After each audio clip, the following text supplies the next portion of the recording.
I think that puts us live. Guys, welcome to today's live session. We're going to be talking a little bit about why that spine mobility work is keeping your lower back stiff and how the standard exercises that you guys often get given, knee hugs, child's pose, flossing, twisting the legs one way or the other, is actually perpetuating the lower back issue. And we're going to use some examples as well, and also pose a question about, should you even be doing mobility work, period? And if you should be doing mobility work, and this is for the spine specifically, not other joints, right? Spinal mobility work. And if you should, which specific ranges should you be doing? So hopefully it's going to be a helpful one. I've got on the screen here as well, we've got one of the members' x-rays that we're going to be going through, which kind of helps us or helps inform what we're going to be talking about today as well. So we'll go through that in due course as well. But I first wanted to kind of cover this phenomenon that many of you guys will have experienced, and that is that you've got this stiffness, this soreness in the lower back, and you're constantly trying, you get up in the morning, you're trying to do your knee hugs, you're trying to do your child's pose, maybe you're doing some pelvic tilts, maybe you're rocking one way or another. And the idea is that you've got this stiffness in the lower back. Maybe you've got a herniated disc that you know about, or maybe you've got some degenerative change, and you're trying to kind of loosen it off. And there are some real failures in understanding there, but it's such a common thing that people are doing. And often what we find is that we are just constantly re-aggravating the same area over and over again. And what we actually have, which is worth bearing in mind, is this feeling of stiffness, but this vulnerability. Because like we discussed on yesterday's live session, when you've got a lower back injury, whether you're experiencing back pain, whether you're experiencing pain into the buttocks or pain going down the leg, you have an injury, which means you have compromised the very structure of what's going on down there in the lower back, which is why you feel so fragile, which is why when you move in one direction or another, you might well get a flare up. You might, oh gosh, I caught my back again, getting out of the chair, turning around in the kitchen, rolling over in bed, all of those examples, because there is an instability here. And that's so frequently coupled with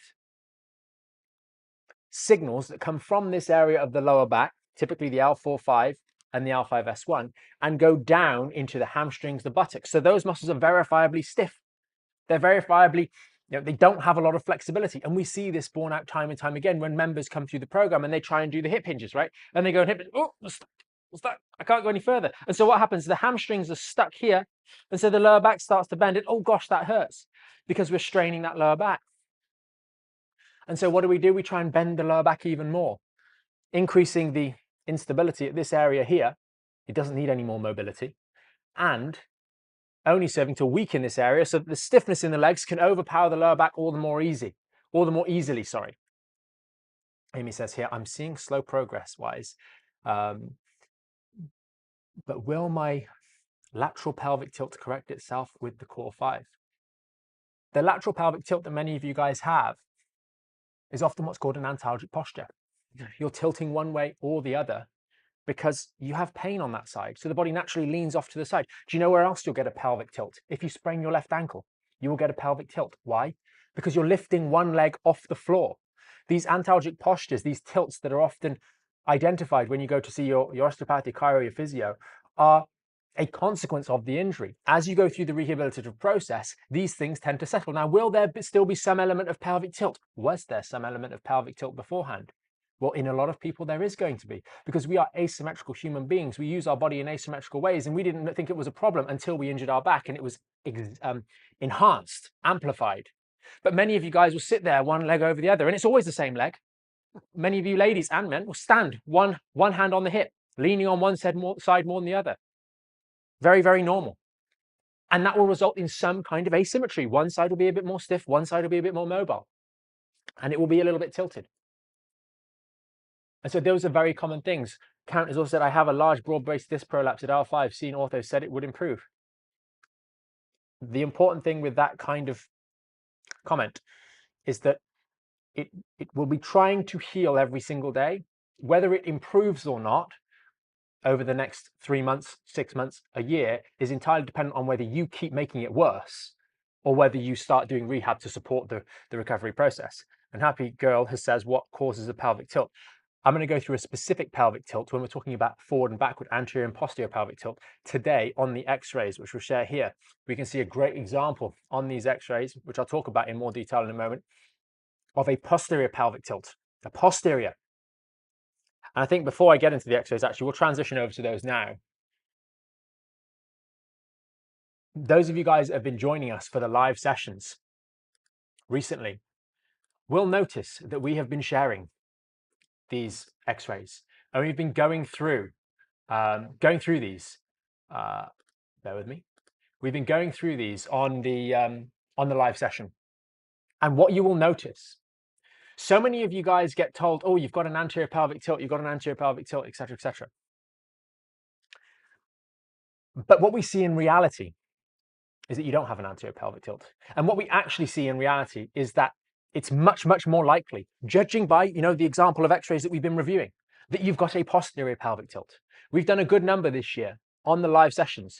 We don't say to members when we ask them if they've got imaging, we don't say, guys, only upload your x-rays if you think you've got a posterior pelvic tilt. No, to the contrary. We just say, hey, you guys are a group of people that are in the program that have a bad lower back. Some of you guys have had imaging. Some of you guys haven't, right? But of those that have had imaging, if you've got your x-rays, you can upload them and we'll go through them on the live session, which is what we're doing today. But you will see that it's most likely, most probably, and this builds out in the clinical experience I've had, if you're looking at literally thousands of patient x-rays, patient images, right, MRIs, etc., is that if you had any kind of alignment issues, it's more likely that you have a posterior pelvic tilt than an anterior pelvic tilt. And so let's get into the x-rays now. I may as well get into these and then we'll come through. Guys, you keep your questions coming in. We're going to go through the questions and I'll go through all the questions and comments that are coming up after I've been through the x-rays here. So let me share my screen here. So this is a set of lumbar x-rays and you know who you are. We'll call you John for today. John, if you are, or we'll call you F-test, okay? F-test, because that's the name on the x-ray here. If you are live, post your questions, post your comments. I know you were planning on potentially joining us, so please do post any comments. But what we've got here to orientate those of you guys that haven't seen the x-rays before, this is a lumbar x-ray, okay? We've got a normal lumbar x-ray on the left-hand side, which I'll get the pen working so we can actually see. This x-ray on this side here is a normal lumbar x-ray. The one on the side here is the member lumbar x-ray. And what we notice when we are looking at the normal lumbar spine is that all of the blocks, this is L1, 2, 3, 4, and 5, all line up along the green line. It creates a curve. This curve is called the lordosis. The lordosis is the normal backward bending curve that is present in a lumbar spine when a person is standing erect. That is the neutral position. You will notice that it is quote unquote extended. It is bent backwards, but this is the neutral position. And this is an important differentiating point. It follows on from the conversation we had yesterday talking about the hyperextensions. This is the neutral position, obviously, with the curve. If I increase the rate of curve, that is called extension. If I reduce the range of curve, even though the spine is still bending backwards, that is relative flexion. And so that's an important point of distinction. The lumbar spine should have a curve through it.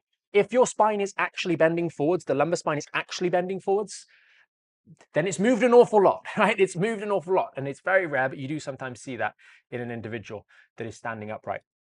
And so when we come back to the x-rays, when we look at the image over here, I've drawn out some important features as well on the imaging. The one line is this line here. That is what's called the sacral base. The reason we care about the anterior or posterior pelvic tilt is because of it gives us an indication of the slope that your L5 disc is sitting on. The L5 disc being this one, the L5S1 disc, right? If it is sat on a steep slope, it creates more shear. So if we actually have a measurable anterior pelvic tilt, the L5 is sat on a very steep slope, which creates a lot of shear. And that's a movement that the discs don't particularly like that well. Equally, if it's sat on a very flat slope, it's impacted. It's also worth bearing in mind that the L5S1 disc is slightly triangular in shape. It's just the way in which it is compared to some of the other segments. And so, and guys, I will get to some of the comments after we've gone through this, but I'll go through it in its entirety first, okay? And so what we see, that's why we're looking at the anterior or posterior pelvic tilt. And it's worth noting, unless you have images to suggest to the contrary, assume you are a normal human being with normal anatomy. That is the baseline that you should assume, unless you've had imaging. And so when we look at the x-ray here, we see immediately a marked straightening. There's a straightening of the lumbar spine. We've got L1, L2 on the right-hand side, L3, L4, and L5. There is a notable straightening. We can measure this curve, and the way in which we measure the curve, if I change the color of the pen, is we take a line along the back of one vertebra and we take a line along the back of the bottom vertebra and we measure that angle. That should be 40, generally speaking. And we can see here that it is actually 26.8 degrees of curve, which means we do have a significant drop in the curvature of the lumbar spine, meaning this lumbar spine is flatter than it should be when the person is standing up. So that means that when they are sat down, it will be even more flat than it otherwise should be. And that's important to go back to the comment that the topic of today's conversation. In the standing position, this is important. So what we've got here is even in the standing upright position to have the x-ray taken, we are still bending forwards in the lumbar spine, right? Even in the standing position, relatively speaking. Now, there is a little bit of nuance in this particular case. And for you watching right now, what we notice, we've discussed this on a previous couple of the live sessions, there are some variations in the normal alignment for the lumbar spine, and that is based on the relationship between the hip joints, where the hips are, and the, just get the pen back up again. There we go. Where the hip joints are and the sacrum. That's a fixed quotient. It's the way in which we are made. And so this is a very important consideration. It means that for some people, they need a little bit less lumbar curve. And it just so happens that this is one of those cases. We've had a couple of them actually on the lives, and maybe that's something worthy of note, right? But we should actually be shooting for a 32-ish degree curve. Now, this is not as accurate because you'll see that the bottom hip joint is actually missing from the image. So I've made an inference. So it's not 100% accurate. So let's take it with a bit of pinch of salt in terms of the gross targeting. But 26 on the surface of it as a lumbar curve looks like it's a little bit less than it should be. It's 33% reduced, but it's probably not as bad as it looks. So that's worthy of note. But the main areas of interest in this particular section are that we've got a significant degree of flexion in the lumbar spine at L4-5. L4-5 is bending forwards more so than other areas of the lumbar spine. As well as the fact, and this is the big one for me, is that we have a sacral base angle, that's SB down here, of 20 degrees. This is very flat. Basically, we are standing in a perpetual pelvic tuck when we're standing upright. We're constantly doing that pelvic tuck. And that's something, this is the fact that these things happen on the x-rays time and time again. You see them in those that struggle to recover from lower back issues. This is one of the reasons why that towel exercise is so important for so many of you. Because when you lie on the towel, what it does, and this is free, right? It doesn't cost anyone. You don't have any fancy or special equipment. But when we lie on the towel, we get an upward force going through the spine. It opens out and extends the L4-5 specifically. That's in a topic of conversation here. And it has a lesser effect on the other segments as well. It's not quite as pointed as another device, which I'll share with you guys in a moment. But it also allows the sacral base to rock back down into a better position. The towel is such an important one because what we see in this scenario is explainable by the way in which most of us lead our modern lives. And that's why we often are seeing, when we've done these extras, I think we've maybe done 6 or 7 this year so far, right, on the live sessions. And of those 6 or 7, I think 5 or 6 of them have all showed reductions in the lumbar curve in the standing upright position, right? And that's sheer luck, right, in terms of that scenario, because it's not something we've not said to people only upload because they don't know what their measurements are, right? The guys didn't know whether they had reduced curve or increased curve or posterior pelvic tilt or anterior pelvic tilt when they uploaded the x-rays and said, hey, Mike, can you go through this on the live? They didn't know that beforehand. But what we're seeing is this pattern. This is the pattern. This is why the stuff that we talk about is so different to what you guys see, because this is actually the reality of what's happening in so many people. If anything, we're likely to have a posterior pelvic tilt rather than anterior pelvic tilt. And so what does that mean for this individual? It's not necessarily that bad. There's a gross reduction in the lumbar curve to a degree which might not be as significant as you otherwise think. It might well be within normal ranges of variation in this particular case because of that change in the pelvic morphology. The relationship between where the hip joints are in the body and where the sacrum is, which is a fixed quotient that cannot be changed. But there is still a posterior pelvic tilt that is there. You're not going to correct that. You're not going to stand there and go, right, I'm going to anteriorly pelvic tilt my spine. And you're not going to do that. That's not going to work. But the best thing to do in these scenarios is build more strength and resilience. Build more strength, because that is the safest route to improve the overall capacity of this structure of the spine. You don't need to be perfect. But now if we take this kind of spine and we say, right, that's interesting. We know we're flatter. Why on earth would we be doing pelvic tilts? Why on earth would we be doing knee hugs. Why on earth would we be doing child's pose, right? Why would we be doing those things? They have no value, especially when you consider that the individual, you might have back stiffness, yes, but part of that will be because the curve is reduced and we're tucking the pelvis down. So it's stretching out all of those muscles. This misattribution or misunderstanding of a tight pelvis or a tight lumbar spine, tight muscles in the back that need to be stretched versus tight muscles in the back that need to be taken off strain. And that is why the towel, for example, here is so good. So many of you will have experienced stiffness and tightness in the lower back and I need to stretch it more. But then you look at this spine, you go, no, you don't. You need to actually give it a bit of respite. And again, that's where the towel is such a powerful movement. So I might come back to these exercises based on some of the comments and questions that come up. But hopefully that's been helpful for you guys. I'm just going to remove some of the drawings on. So if I do come and bring it up, I'm going to get to some of the questions and comments now. Have a look through some of these. And then I'll talk about a few more bits and pieces as well as kind of like a solution as well here. Because at the end of the day, you know, you feel like you need to do a lot of stretching, but the reality is that's the wrong solution. And so just looking through some of the comments on YouTube, we've got the best thing to do in my back is starting to spasm, and the best exercise to support the area in the future. I'm 61. I go to TRX classes, yoga, Pilates, and lift weights weekly. The best, well, stay till the end because I'll go through that at the end. Well, not the end, but shortly. Oscar says, hello, Michael. Can I do upper body barbell bent over row, lat pull down, incline bench press, and shoulder press in one day? Oscar, I don't see the value in barbell bent over row. I'd leave it out. Leave it out. Do single arm. Like, I'm perfectly happy for a single arm, you know, tripod position, boom, single arm, row. Forget about doing barbell row. I just think it's completely, the benefit of doing it just is outweighed by the, you know, the risk. I don't see the value in doing that. Realistically speaking, the temptation is all too ready for you to, you know, you're doing your bent over row, right? You've got the barbell, okay, and you're doing your bent over row, and you get down here and you're going like that, and the temptation is all too ready to boom, boom, and before you know it, we're doing problems, right? And I've seen, Oscar specifically, when you've been doing your squats and you've been going a bit low, you're getting that butt wink creeping in.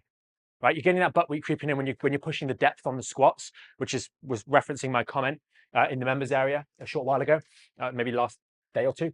You know, it's already happening, and you're probably not aware of it, right? You might be if you really dial in.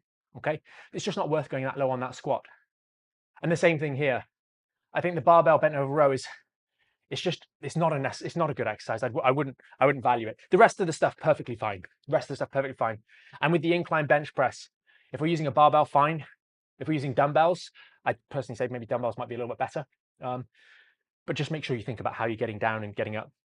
Maybe the bar, well, we've got pros and cons, right? The barbell would be better for your back because you're just down there and you boom, put it back. Whereas the dumbbells would be maybe better for your chest press. So it's what you prefer in that scenario. Trade-offs, I suppose. Anna Maria says, I have stiff, painful legs, hip, neck. As soon as I get to stand up, any suggestions? I need a little bit more detail in that kind of case, Anna Maria. But if you've got any injuries in the lower back, then the stuff we're talking about will be helpful. Omi says, back at the gym after sciatica, unsure which back and leg exercises to do safely. Can you advise? Guys, if you are struggling with the right exercises to do, you've got two options. Option number one is the free option. Go and check out the masterclass. We just released it last week. It is a detailed 80-minute video presentation, theory with strategy at the end, with the demonstrations of the exercises. Do that. That will give you the exercises to do. Option number two, join the program. That takes you through everything you need to do anyway. Too many people, and I hope this isn't the case, but it might well be for Omi, and I'm sorry if I've butchered the name there, but they'll go, I'm feeling better. My pain is gone. I'm feeling up to it. I'm going to go to the gym and do rehab. And I'm going to do some stuff at the gym. That's not a smart move, right? You need to have some kind of programmed rehabilitation. You need a plan. Just going, I'm going to use that machine, that machine, and that machine, and that machine. I'm going to do that exercise. Like, you're just winging it, right? And you might get away with that. And I hope you do. But having a bit more structure is going to be much more advisable. Oscar says, what about the seated pec fly machine? I think the seated pec fly machine is perfectly fine. Erica says, I have spinal stenosis. Can I lift weights? Can you lift weights? You're lifting a weight every day, your own body weight. You might be lifting your body weight plus a mobile phone when you get out of the chair or up from bed in the morning, for example. Spinal stenosis is not the concern in that scenario. What is causing the spinal stenosis? Spinal stenosis is not a diagnosis, I would argue. I would argue that spinal stenosis is an embellishment of the picture, a additional detail, but it is not the case, or it's not the diagnosis. This person, if they have a disc bulge like this or herniation, they have spinal stenosis, but they have a disc bulge that is causing the hole to get smaller. When you get the diagnosis of spinal stenosis or the comment of spinal stenosis, just think of it, a hole is smaller. That's all you need to think about.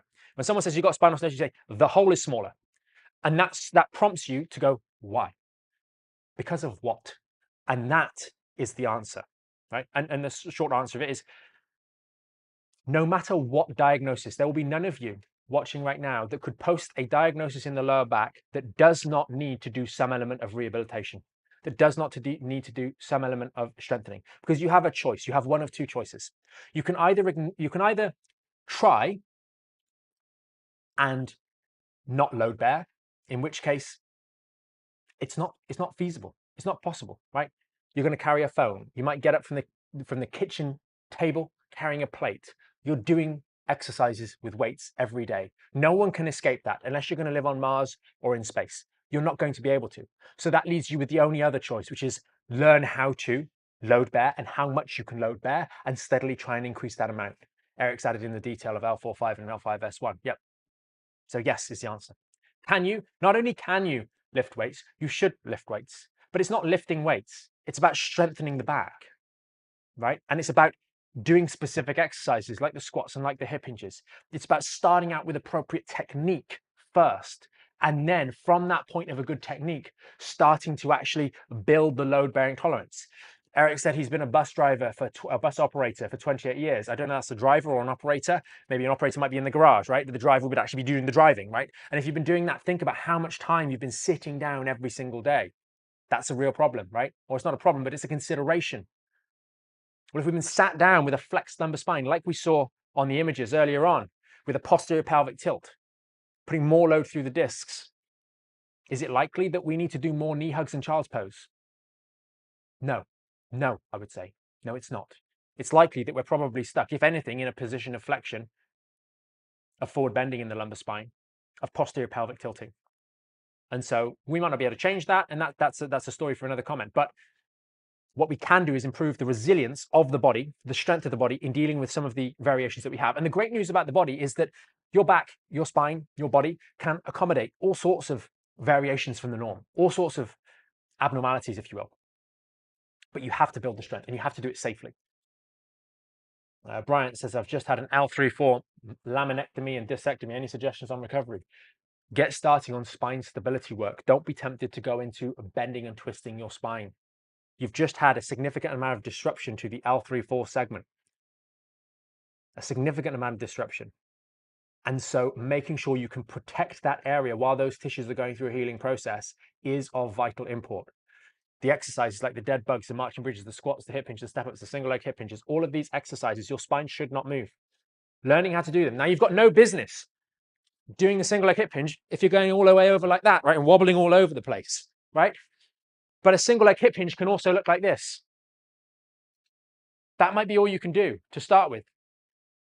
A hip hinge might be that's all you can do to start with. The squat, maybe that's all you can do to start with. But remove the ego and do it to the level of competence that you currently have. And then start building from there. Yes, the dead bug is hard when you do it correctly. You can do it incorrectly and move your back all over the place, and it's just like a waste of time. But doing it correctly is the challenge. What else have we got here? April said the masterclass is so useful. Gave me the confidence to sign up. Oh, thanks, April. The new one's even better. It's a revamp of the old one, an enhancement to bring it in line. We did that one a good couple of years ago, the old masterclass, and the new one kind of brings it up in line with everything we're talking about these days, and a slight few tweaks, but fundamentally it's the same thing, right? But it's there to help you guys understand things a little bit better, because the more you're educated, the better you're going to do. Donna says lower back pain when standing or walking for more than 5 minutes. When you've injured your lower back, you've injured the structures that bear load. And so you will find that you are limited with your load bearing, whether that's sitting, whether that's standing, whether that's walking. Observe those limitations in your lumbar spine's ability to bear load and take note of them. But then we need to just crack on with the rehab and build strength and stability. improving your squat and hip hinge will allow you to load more strength through the spine, because you will be doing that as you go through the recovery process. And then you start to notice that the sitting, the walking, etc., the duration start to improve. Not immediately. You have to actually make progress, right? Well, Eric's got a good comment in there on YouTube. I'm just going to read this one from Apple user. My pelvic tilt is so overextended at all times. What causes it? My back is not comfortable unless my pelvic is tilted. Otherwise, my pain is too bad when laying down. I have no idea tilted in which direction. Either way, focusing on stabilizing the spine. What happens in those sorts of cases is that we're stuck trying to bend and twist in all sorts of different directions to try and alleviate some of the pain. But actually, you need stability. You need stability in these areas rather than more bending and twisting. And before I get on to Eric's question, Lana has says, I have been housebound for 5 years because of my back, degenerative disc disease and pain in the pelvis and both thighs. One of the biggest challenges, coming back to what I mentioned earlier on at the start of the live session, is that you guys have an injury to the lower back. And if it goes on for long periods of time, we're talking about weeks, months, and then years, like in Lana's case, and this will be relevant to any of you, whether you've had it for a couple of months or a couple of years, right? Is that you have this instability in the lower back, and often we then have tightness in the legs. There's tightness for a number of different reasons. For example, if you're stood in a certain way to try and provide relief to maybe the earlier comment, where it's kind of like, oh gosh, I have to stand like this, right? Because if I stand up straight and stand with a neutral spine, it hurts. So I stand like this. Well, now look at my legs. Whenever I'm standing, I'm always walking around with my quads engaged, with my hamstrings engaged, with my thighs engaged. And I start to get numbness and tingling. I start to get burning of the muscles, right? That's not a problem. It's explained. If you stand like this for 5 minutes, you're going to get burning in the thighs. You'd be freaked out if you understood, if you thought, why is that happening? But if you realize, if you stand like that in a crucifix position and just do small circles, you will sooner or later feel burning in your shoulder muscles. So you just stop doing that. The problem is the person that's got a bad back, who's having to stand like this every day when they walk around, can't stand like that because they get pain and they're stuck in this loop. And then they start getting freaked out. But what's happening is the lower back is injured. The lower back is not getting better. You're constantly doing things to aggravate the lower back, and it is weak and it is vulnerable. As a consequence of that, the leg muscles are getting tighter and tighter, more and more stiff. And so they're just constantly overpowering the lower back. And we feel then we've got sort of stiffness, tension, because these muscles are trying to win the battle, but they're constantly losing. The muscles of the back, the core, are losing to the stiff tightness that's being driven by the injury in the lower back. These nerves that are irritated are sending signals to this hamstring saying, tighten up. And that tightness is more than the weak lower back can bear. And so it gets stiff. And so we get caught in this cycle of constantly trying to stretch out our lower back and bend it and twist it more, only to find that it becomes more and more vulnerable. And when we take a step back, the important things you need to ask your practitioners, whether it's a physio, an osteo, a chiro, whoever it is, right? Your surgeon. Why? Do this. Why? Right? Don't mean maybe it's confrontation. I'm saying it a bit tongue in cheek, right? But why should you do it like that? Why is this helping me? How is this working? You can't strengthen your way to a stronger back by doing knee rocking or knee hugs, because knee hugs do not do that. Knee hugs do not strengthen anything. They do not provide stability to anything. And so the moment you realize that, you immediately realize that the whole host of exercises you've probably been doing have no role in the recovery and strengthening and rehabilitation of your lower back. They have no role. And when we think about the x-rays that we talked about a little bit earlier, we start to see they certainly don't have any role, especially not the forward bending ones. The forward bending ones have no role. And this comes into another thing to consider. Apple user said anterior pelvic tilt, right? When I fix my posture, I don't know. The details there are too much for a live session like this, guys. And those of you that, just as a quick plug, right? And then I'm going to get on to Eric's question. It's about the Roman chair and the hyperextensions, right? If you are struggling and you have a little bit more of a challenge with your lower back, do send us a DM. If you're over on TikTok, if you're on YouTube, just check out the pinned comment. We'll post that afterwards. Check out the website, backinshapeprogram.com, and check out the program, because that gives you the structure that you actually need to get better. That gives you the support, that gives you the roadmap to actually get better and support along the way. And in the members area, there is that support to help you guys to hash out these things, get a better understanding of these things, talk about them more. right? It's not going to inform the rehab. Generally speaking, those sorts of things, they're just observations. Cool, great, right? Do the rehab. And you'll notice that those things go away. You'll notice those things go away because it happens all the time. Now, to the comment about Roman chair, right? Or the hyperextension bench. We're putting a number of different things that often get interchanged, are often used interchangeably or explained interchangeably. The Roman chair, hyperextension, and back extension. Sometimes those all mean the same thing. And so we have to be clear. The neutral lumbar spine, like we saw on the x-ray, the image on the left-hand side over here is a neutral lumbar spine. And so as we start to move with increase the curve from that position, the backward bending curve, that is creating a position of extension. And then hyperextension would be the end of that motion, right? Hyperextension is the end of that motion. And so I struggle with the idea that we need to do hyperextension for our lower back. That is moving to end of range, fundamentally. And really, it might be considered to be beyond end of range. I think hyperextension is just a very strange usage of the word, right? On the Roman chair, you can do different things, right? One of the things that people often advocate for is doing hip hinges. Okay, some people advocate for other things. Oh, let me just do my shoelace up so I don't trip over. Okay, but I'll demonstrate on the chair behind me. Right, we've got the Freak Athlete, which is awesome. It's great for other things. I don't value it for the Roman chair, but seeing as we've got the gear, may as well show you. So we have to unplug it.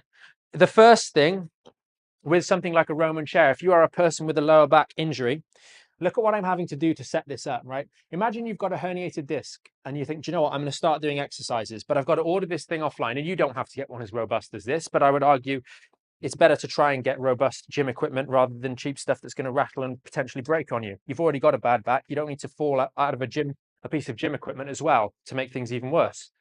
And so let me just pull this a little bit closer to you guys. So we've got the Roman chair here, right? It's all set up. Maybe it is, maybe it isn't. We don't know until we get on. Imagine doing this with crazy sciatica and a bad back. And just so you understand very clearly what this is replacing, this is exactly the same as doing this, a hip hinge, right? The purpose of the hip hinge is to be able to dissociate, separate out hip motion from lower back motion. So the lower back stays neutral and we just bend about the hips. In order to do that, we have to have these pads here at the right point on the front of us. If the pads are in contact with what's called the ASIS on the front here, the bony bit on the front, this part here, then all this is going to serve to do is allow us to buckle our lumbar spine over the bench, which, as you could probably imagine, is not going to be a good thing to do. That's like forcing more flexion through the specific segment of the lumbar spine. So we have to first get it in the right position. So imagine doing this with raging sciatica. Okay, is that right? Okay, yeah, that's maybe a little bit low actually. So that's a little bit low for me. Right, just pop it maybe about there. So now I'm in the right position.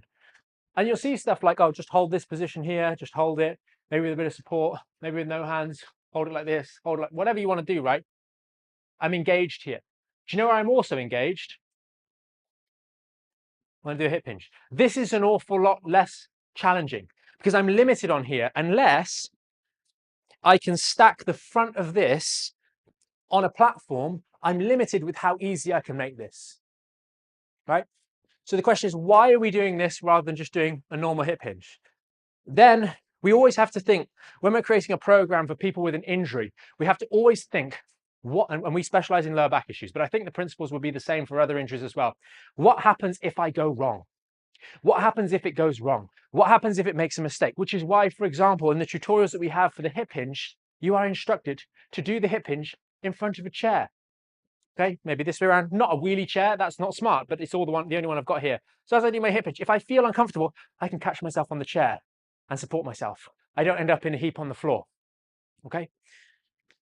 Now, if I'm doing the hip hinge on the Roman chair and I'm here, what happens if I tweak myself when I'm getting in? Now, people will say, oh, I'm worried about doing exercises. Getting in and out of this thing is not nothing, right? It's a complex movement that many people who are struggling to do a simple squat will find could potentially be aggravating. Sure, if you're a certain type of person with a certain type of back issue, you might feel fine getting into this. You might feel perfectly confident to do so.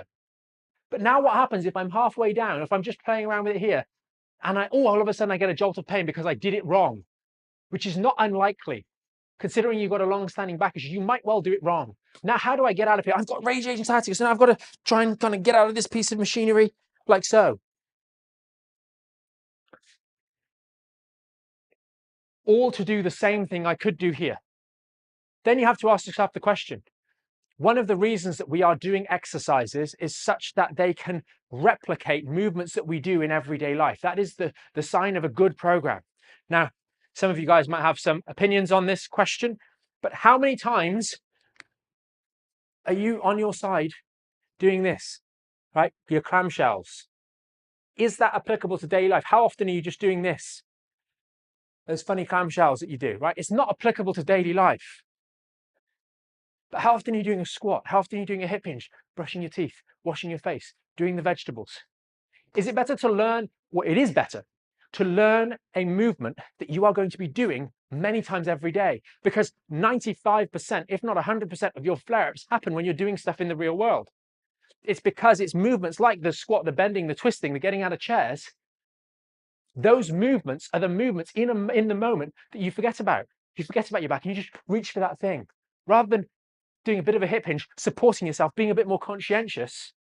Yes, you'll see videos online of people being, a little bit satirical, saying, oh, physios or osteos or chiros or whatever, or physical therapists, how do you pick up your phone off the floor, right? If you drop your phone on the floor, how do you pick it up?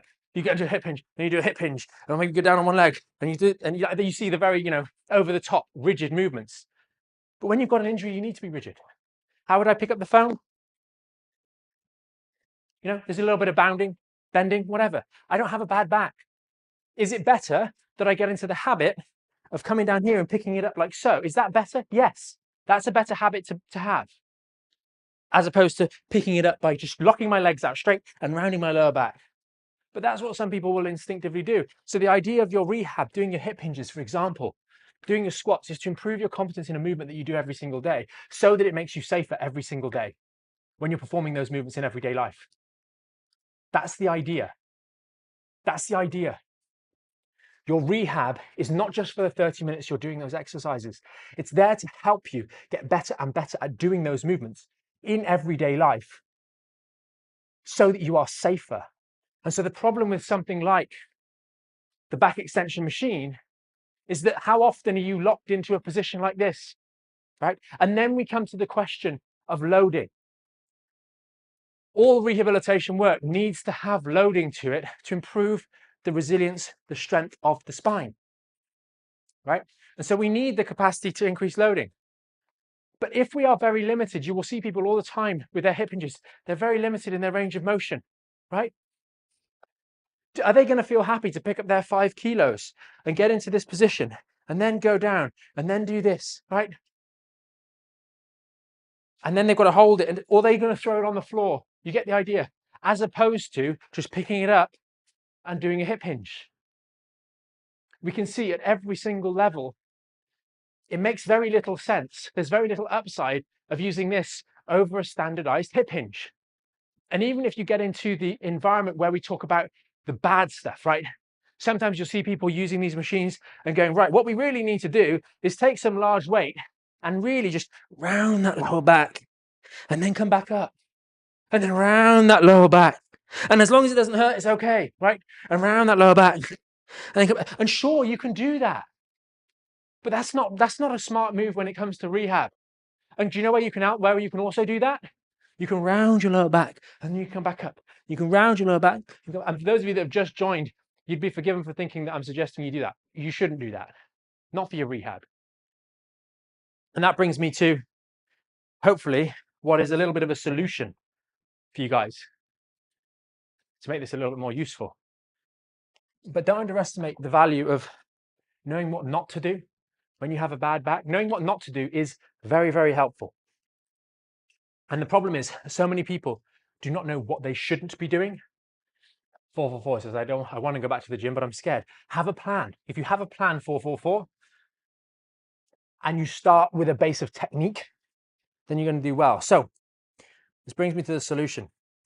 First thing you should be doing, if you have a lower back injury, you've got a herniated disc, you've got some sciatica, the first thing we should be doing, and then I'll get to some more of the questions, guys, because we've got plenty of time, so don't worry. in a neutral spine with as close to neutral as you can get, right? You're standing upright, neutral position, boom, right? Assuming we've got a normal anatomy, we need to improve our ability to stabilize our spine. User, that's what I'm talking about right now. This is how you can fix it, right?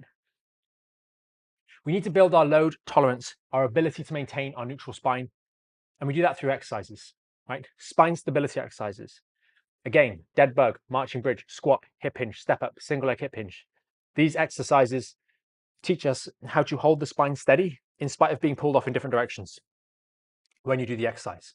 For example, when we do the dead bug and the leg goes out, right? We're in the dead bug position, we're lying down on our back, we have a neutral spine, we do not flatten our lumbar spine to the ground. As the leg comes up, as the second leg comes up, there is a moment where it tries to pull the back into extension. If you are stabilizing your spine, that won't happen. If you fail to stabilize your spine, it will pull into extension and you will experience pain. That means you did it wrong. So you're learning to stabilize the neutral spine. Then you build strength. How is strength demonstrated? You build the load-bearing capacity of these muscles, and over the course of weeks, months, you will build the load-bearing capacity, get your strength up, which verifiably increases the strength of these injured segments. It's self-evident, right? If you go from not being able to squat 5 kilos and now you can squat 70, as we commented, one of the comments on yesterday's live session said, you know, before I was getting raging sciatica, it was Bowman, I think it was, I was getting raging sciatica when I was just using 5 kilos. Now I'm doing 70, I'm getting none of it, right? 70 kilos for 10 reps when 5 was a problem before, right? It is verifiable. That weight is not skipping around. I once had someone comment, or it's happened more than once, and they said, oh, are you strengthening up the muscles so the muscles kind of divert the load? No. The muscles support the load, but you better understand the load is going through the spine. And if you've gone from 5 kilos being impossible to 10 kilos to 70 kilos, this is stronger. It will get stronger. It can also get weaker if you don't use it, right? The healthy one gets weaker, right? It's worth bearing that in mind. And so we have to build the load-bearing tolerance with the neutral spine. Once we get to a certain level, what's that level, Mike? We typically talk about aiming for guys aim for 100% of your body weight on the bar for 10 reps. Ladies, 75% for 10 reps. Right? So if you weigh 100 kilos, you're looking at 75 kilos if you're a lady. If you weigh 100 kilos as a man, so just keep the numbers easy, right? Being able to put 100 kilos on that bar and doing 10 reps of a hip hinge or a squat without any aggravation with correct choreography. If you can do that, we know we have a good baseline level of load-bearing capacity in the lumbar spine. And generally speaking, you're not going to need to get to that level to be in a very, very good position from a back point of view. Once we have done that, tying us back into that feelings of tension in the lower back, we then need to look at the hip joints, the hips. And guys are particularly guilty of this, right? A lot of you guys will say, you know, my back's feeling stiff. Okay. And you go and jump in and you do more cat-cow, child's pose, etc. Right? 444 says, I can't even do RDL with 5 kilos without agony. Firstly, check your technique. Secondly, you should be doing body weight. And then you re-attack. If you can't do 5, that's fine. Do 4. If you can't do 4, that's fine. Do 3. If you can't do that, do less range, right? There's always a step down. We need to be a bit more sophisticated with this approach, right? It's not like I can't do 5, I can't even do it with 5. That's fine. You're in a place that many people join the program starting at. Many people start at this point. And so then we look at our hip range of motion. This is very important. You can see on the lumbar spine, I had no clue what the alignment on the right-hand image would be. Do you know why? Because I don't have X-ray vision. I can't see the spine. And what I also can't see is if I can't see the starting point of the spine, and I get a patient to bend, I can't see the end point either. And we had some flexion extension x-rays that we reviewed on a live session a couple of months back, right? You can't see, you can't estimate. All that was happening in that individual is they were doing most of a hip hinge. They weren't actually bending the back. And so therein lies the problem with people trying to do spine mobility work. If you're doing spine mobility work, you are doing it for a purpose. We are doing strengthening work to strengthen up our ability to load bear in the spine. It's very good. We have a starting point, right? Too many people are doing fluffy stuff with their rehab and there's no ability to measure or control anything. Oh, I just need to do rehab. Okay, how strong are you? I don't know. Oh, you can do 10 reps. Okay, we'll just do a bit more. That's not sufficient. Whereas when you do your strengthening rehab, you have a starting point. As we said with 444's comment, he can't do 5 kilos. Great, we know that 5 kilos is a problem. Can he do 4? Can he do 3? Can he do body weight? Okay, we've got a starting point and we know where we're going. right? With range of motion, we've got to start. We know how much the range of motion. I pulled up a few of the figures here. The lumbar spine, the L4-5, has around about 18 degrees of total flexion extension range. Roughly speaking, there is variation. And that's a healthy lumbar vertebra with an appropriate size disc. If you've lost a significant amount of disc height, those figures are going to change slightly and they're going to go down. L5-S1, 70 degrees of flexion extension. All of you looking to do more rotation through the lumbar spine, I've got news. Your L4-5 and your L5-S1 rotate by around about 2 and 3 degrees respectively, each way. Are you really good enough to be able to understand how much motion is going through your lumbar spine? Oh, my spine's variably stiff. That's because it's supposed to be. It only moves that far. It's almost like me going, do you know what? My biceps are so stiff. My muscles are so stiff. My back, I need to do more extension. It's like, sorry, Mike, your elbow's already extended. It doesn't go any further. Right? There's not a lot of rotation in the lumbar spine. So all these knee rocking exercises that you guys are doing, you're just rotating your lower thoracic spine. You're not really rotating your lumbar spine. It doesn't rotate a lot at all, especially at the section that we're interested in, which is L4-5 and L5-S1. I will repeat, 2 to 3 degrees of rotation at L4-5 and L5-S1. Try and draw 2 to 3 degrees on a piece of paper, a 2 to 3 degree angle. It's tiny. The rotation rocking stuff you're doing is probably just baking in more instability into the lower lumbar spine if it is, or you're baking in a degree of hypermobility, which you do not want in the lumbar spine, an area that needs stability. Very important. So coming back to the measuring, because measuring matters, right? Measuring matters. You need to measure what you are trying to achieve. And therefore, with the lumbar spine, we cannot measure how much flexion extension is going through the lumbar spine. So how can we possibly tell if our mobility work was actually successful? We can't. We don't know if it was successful or not.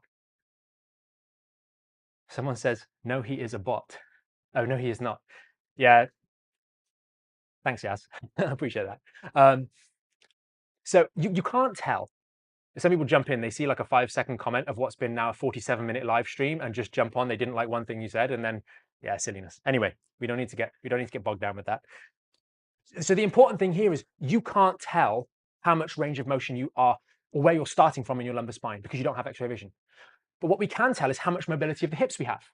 So do we have good amount of hip flexion? When we're doing a hip hinge, which is basically testing the range of motion at the hips into the flexed position, as is limited by particularly the hamstrings, we can see if we go low enough or if we do not.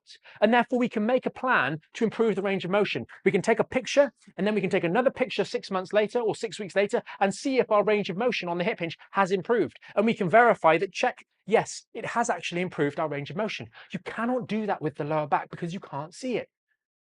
You don't even know if you need to do that with your lower back, which is another thing because you can't evaluate it. And so people miss this so much. So what we've done now is, just to recap for those of you that have joined partway through, is that we've got the ability to stabilize our lumbar spine. That's first. Then we build its load-bearing capacity. That's second. Because if we try and build its load-bearing capacity without the ability to stabilize, we will get an injury or we will make our injury worse. Many of you guys are perfectly reasonable. It's perfectly understandable to be worried about going to the gym and doing working out. But that's why you have a plan, a structure, a strategy. And you are detailed and you are focused when you're executing that strategy. Joshua, you're on YouTube. You can rewind. Go back about 15 to 20 minutes and we covered the Roman chair. I would suggest it's unnecessary. I'll maybe come back to, is it a good idea ever, in a little bit. But we're just finishing off this solution, if you will. So we've got this ability to stabilize. Then we've tested it and pressure tested it to build our strength. Then we've looked at our hip mobility and we have improved our hip mobility. So now we've got a strong spine, great control over the spine, and we've got really flexible hips or appropriately flexible hips, right? By that point, you're not going to care about your lower back. It's not going to be a problem. It's not going to be a problem. And that's the truth, right? That's the truth. It's not going to be a problem. But if you still think it might be, and you want to, you know, I want to do some mobility work, then look at what you do on a daily basis. If you are a desk-based worker, if you are sitting down all day, you do not need more forward bending. We could make a case then that maybe the Cobra has something to do, right? Because to push in a bit more extension, because most of our daily life is like this. Well, the Cobra would push in a bit of extension. So if you wanted to do any mobility work, you need to specifically state what ranges of motion are you limited in on a daily basis? What are you not exposing your spine to on a daily basis? And add in that. And for most adults that are working, it's going to be you're missing out on a degree of extension. And so, yeah, sure, spend a bit of time doing some Cobras in the morning. that would make sense, right? Not if you're injured. And again, that comes at the end. That comes at the end.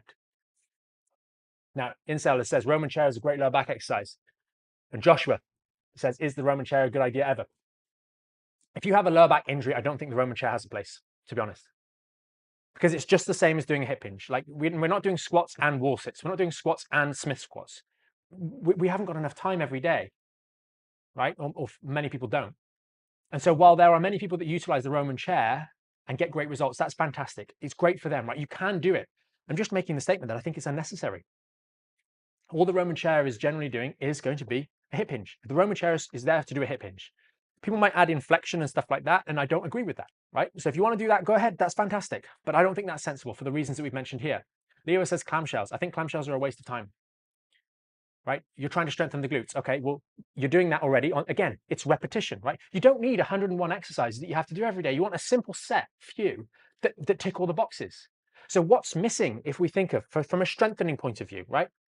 We've got a squat, we've got a hip hinge, we've got a single leg hip hinge, a step up, we've got the dead bugs and marching bridges. What's missing? There isn't I will challenge any of you guys, please do try, because this is what these lives are about, right? Ask hard questions, right?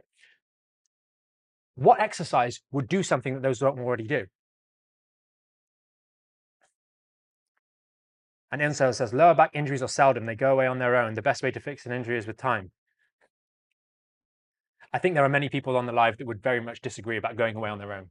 And I think and you have to understand the confusion around that statement, because there's truth in what has been said there, but there's also a very gaping chasm that is missing.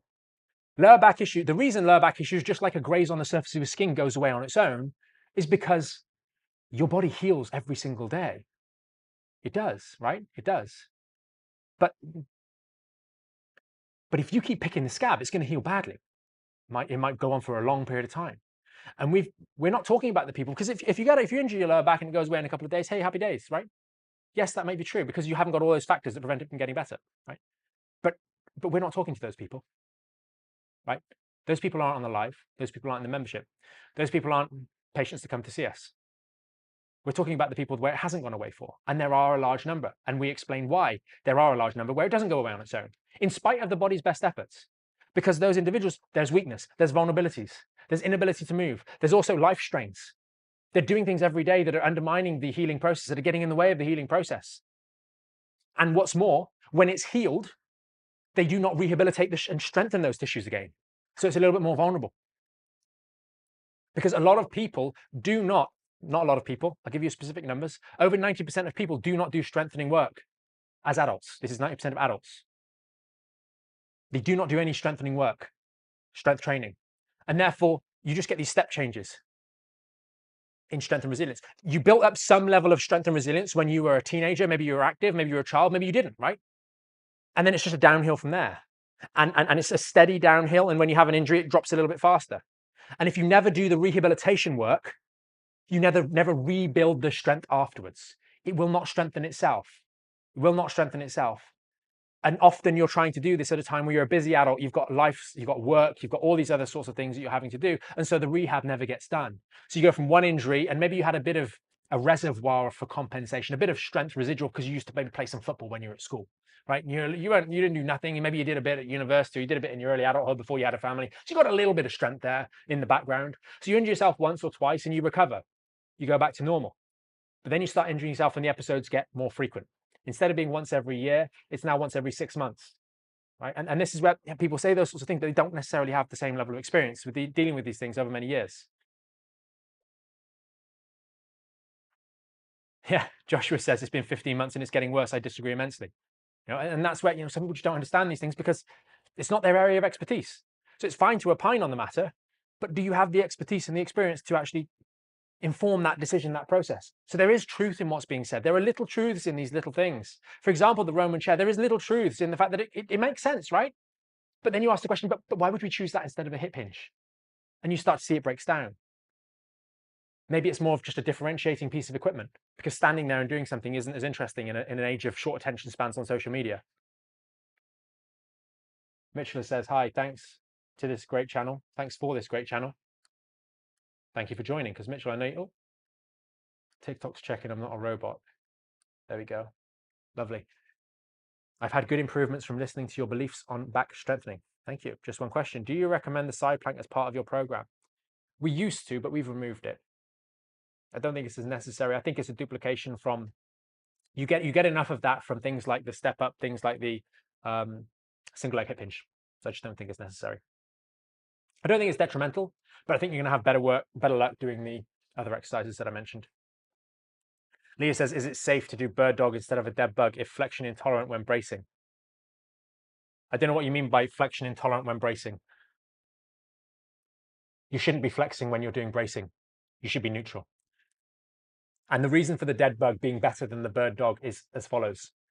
A lot of people struggle with their ability to engage and stabilize their spine, engage their core and stabilize their spine. And they struggle with the ability to correct in real time what is happening in terms of any movement degradations. They struggle to actually hold this thing steady and stop it from moving one way or another. And so in that scenario, when you're on all fours doing a bird dog, you don't have any spare hands to put your hands on your tummy and feel it. One of the things we get all the members to do when they're doing their dead bugs and they're marching bridges is have your hands here. So you can feel if the tummy pushes out or stays in. You can feel if it's tight or if it's still loose. You can feel the difference between it being off and it being on, right? So that's valuable. You can't do that while your hands are on all fours because you would fall on your face, right? And then there's the other issues, right? The arching and stuff that happens when we're doing the dead bug or when we're doing the bird dog. The bird dog and the dead bug fundamentally fail in both ways. Zara, what do you do for a bulging disc? What we're talking about here, you're in the right place, right?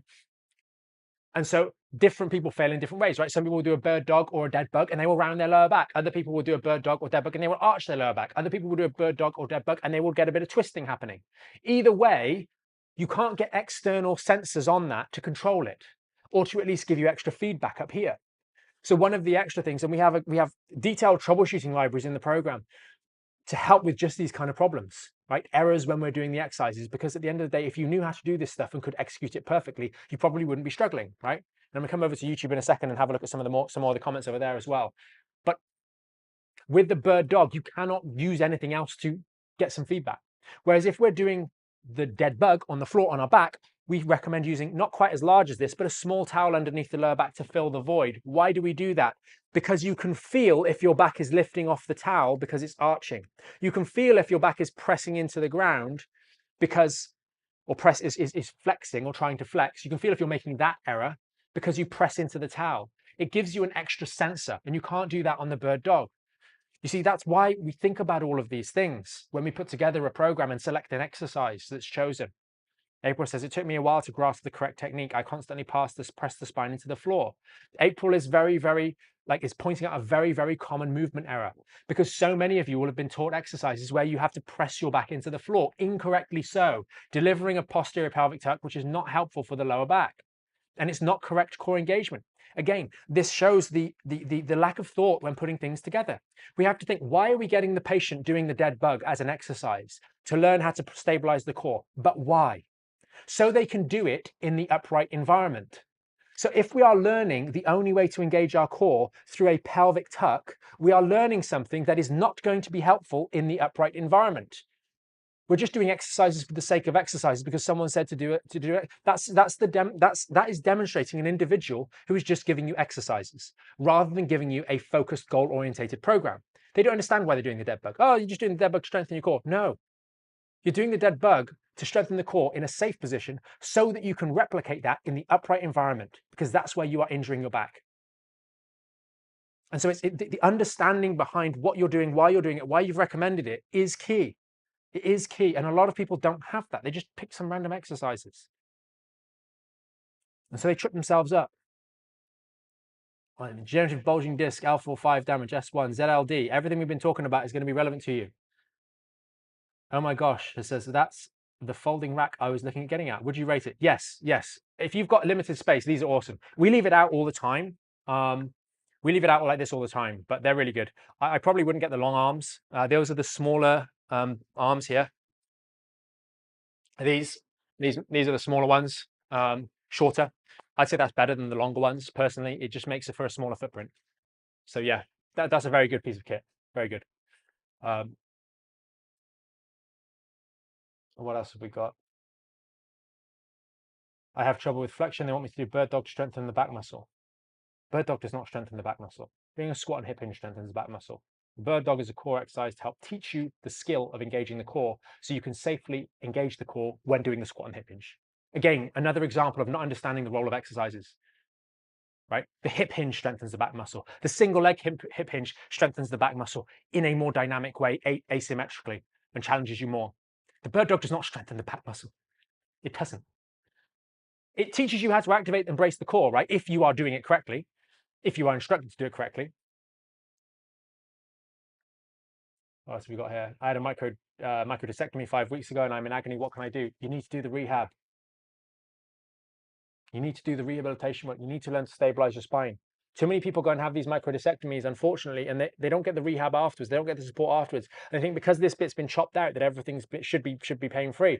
But that was maybe giving rise to some emergency symptoms. I don't know the deal. I don't know what was going on. I don't know why we had the micro discectomy. But there's generally two categories. There's one where it was an emergency operation because we have maybe cauda-equina syndrome, loss of bladder and bowel control, and so we had to get it removed pretty quick. The other scenario is where you've tried treatment for the lower back for a long period of time. You've done physio, you tried injections, and nothing's really worked. And hey, we'll try doing a micro discectomy and see if that works. And that individual is very commonly, I would suggest, the one that doesn't do so well. It's more likely to not do well because you're not addressing the underlying cause. Why do you think the back's going to do any better to heal this time round after we've had the operation as opposed to before? Unless we've changed something. And the change is not removing the disc. The change is the education, the change is the rehabilitation, the change is the understanding that you are doing many things every single day, such as having an inability to control and stabilize your spine. Habitually, when you get out of the chair, you do this. When you bend down, you do that. And you're doing that all the time, and you're not actually controlling those kind of movements. And so that persists after you've had the surgery, unless it is addressed head on, directly, unless it's actually verbalized and even spoken about. Again, going back to the stuff that we discussed earlier, we want stability first, a neutral spine so we can support the healing process. We then want to strengthen safely in the load-bearing environment. Then we can look at the hips once we've built appropriate levels of strength. But if you're not doing those things, you're not doing anything to support and protect this area while it's going through a healing process, whether you've had a surgery or not. Just going back through some of the other ones on YouTube, and we're going to wrap it up pretty soon, guys. Hopefully it's been helpful for you. You know, if it has, let us know in the comments, guys. I do hope it has. We do these lives to help you. So, you know, hopefully they are. Omiya says, I feel generally healthy and can lift and move fine most of the time, but my sciatica still flares up unexpectedly. By the way, it was triggered by misusing gym equipment. You need to have a plan. Have a plan to rebuild the strength and stability and also have education. Altona says, while walking, I sometimes see in the mirror my upper body tilting a little backwards. How do I keep good posture while walking? It's just a practice thing. It is just a practice thing. If you're swaying back, it might be that he means kind of like that, right? That you're getting lazy with your posture, right? You should be up and like so, right? If you're starting to, we're just losing focus on how we hold ourselves. That's just a habit thing, right? You look at 10 different people, they'll stand and walk with 10 different postures. Just choose the best one, right? Choose a good posture instead of a bad one. People say posture doesn't matter, posture doesn't cause back pain. And they're right, bad posture doesn't cause back pain, but posture will dictate what forces and how much of those forces are going through the spine. And in the injured individual, having unnecessarily poor posture or inefficient posture, let's say, is not going to be a helpful thing for you recovering. Void says, everything irritates the sciatic nerves in both legs. What else have we got here? Ahmed says, I've been hurting for a long time now, over 8 months. I was doing a 10 to 15K steps a day, and since then I'm doing under 3. I struggle getting up and sit down. I had injections, Del-4-5, SIJ, still in pain. You need to do rehab. And there's a great comment here. Do you have a clinic that I can come to for help? Yes and no. Yes, we have a clinic here. Yes, we've got the decompression table. It's fantastic for those kind of injuries. Yes, we've got the laser in the other room. That's fantastic as well. But no, you cannot come. No. And I don't mean that to be rude. I mean that to hopefully make you change the way you think about it. Notice all of these things that I got someone else to do something. And this is a great one. How do you ensure people are doing the exercises correctly? That is a very valid one.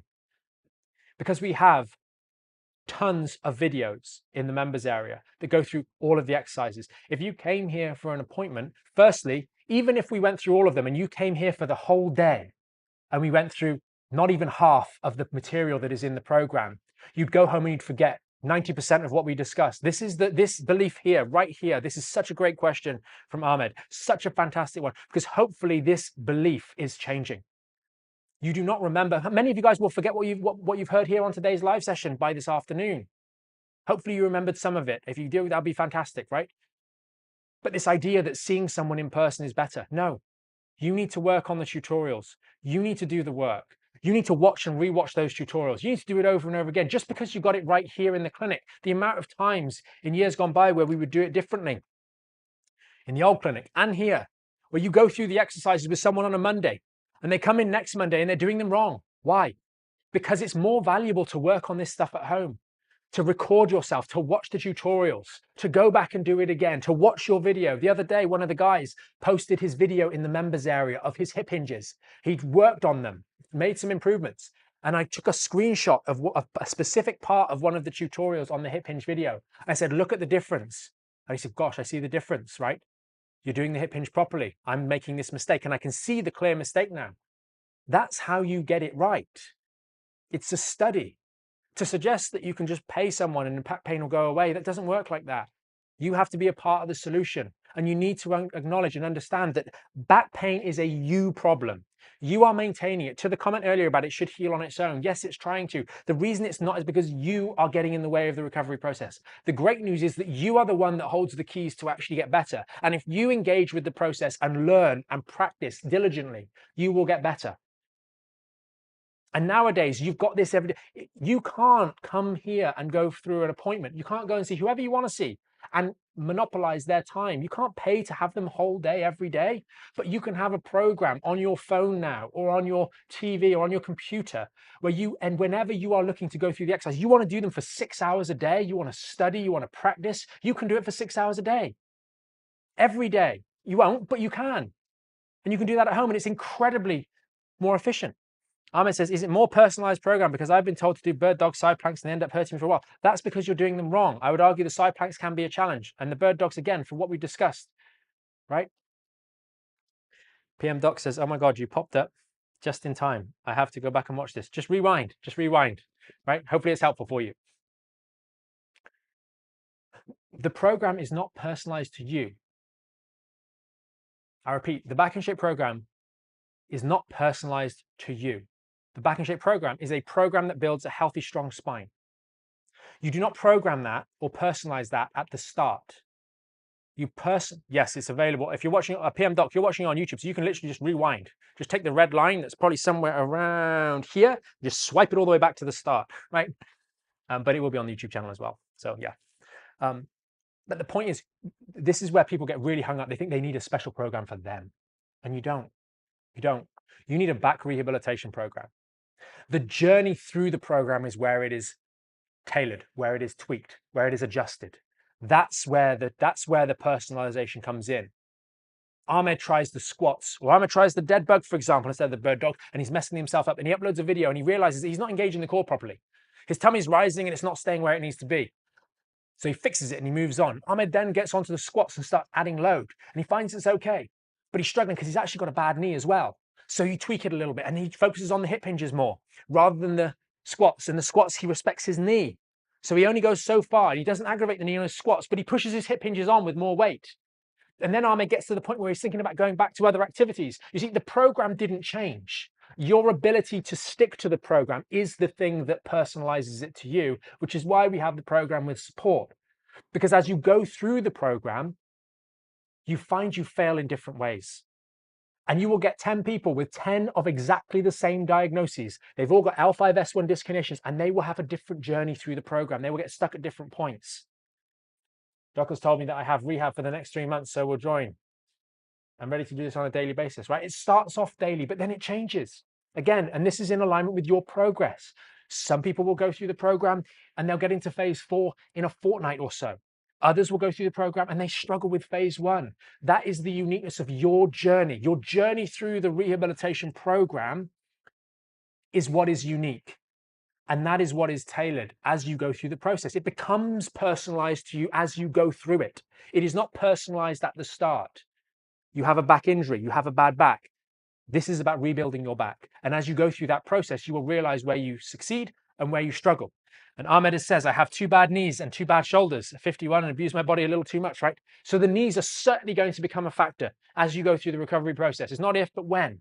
When you start to engage your core, support your spine effectively, progress on with the squats, you start to notice, oh, my left knee's bothering me a little bit. And then you get into the members area and go, hey, Mike, I'm making some good progress, but I'm struggling with these squats. They're starting to aggravate my knees. My knees have been bothering me more. Now, here's the cue. You're doing a bunch of squats every day. So the question is, are you applying those to your exercises, right?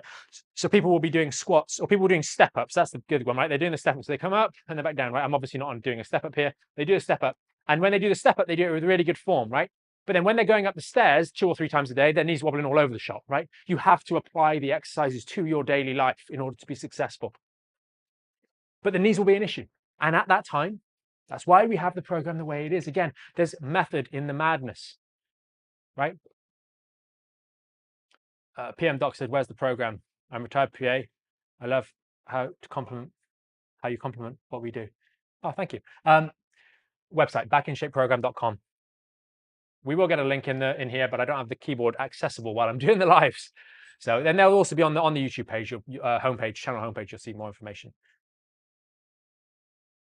But that's why we structure the program the way we do. Why, as we get to phase 2, we separate out the hip hinge dominant stuff from the squat dominant stuff, because the knees are an issue for many, many people.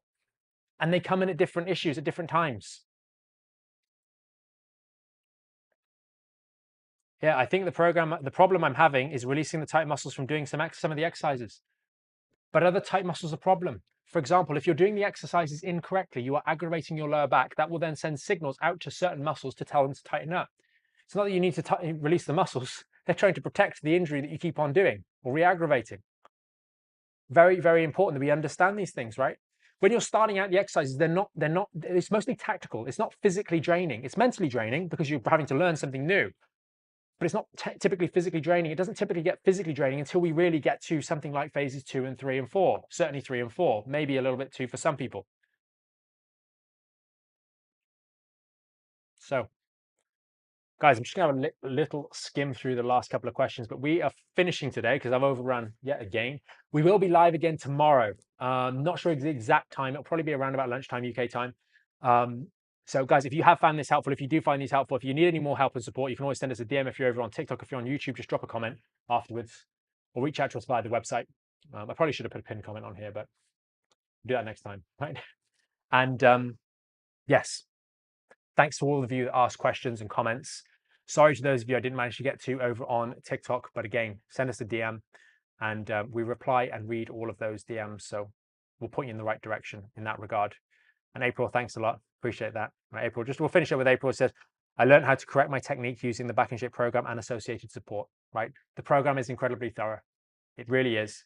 There's a lot of thought, intention, effort that's gone into that, troubleshooting libraries. And if that wasn't enough, you've always got the support of the team there as well. So thanks to all of you guys that joined, and we will see you guys next time. Take care. See you tomorrow.